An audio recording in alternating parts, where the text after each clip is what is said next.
Hey Microsoft Teams users! Teams is where your organization comes together for chat, meetings, and collaboration. But with Teams, you can do more. When you add Power BI to Teams, you can respond quickly and adapt to changing conditions by infusing teamwork with data-driven insights. With the new Power BI app for Teams, it's now even easier to find all of the dashboards and reports you use.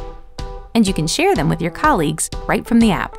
The app makes it simple to start creating new data visualizations, find and connect to organizational data, and bring data to your teams.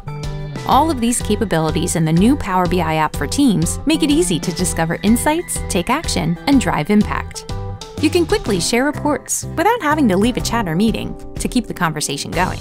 Make data a part of your conversation and help your organization stay productive, be agile, and do more with Power BI and Teams. To get started, visit aka.ms/Power BI with Teams tour.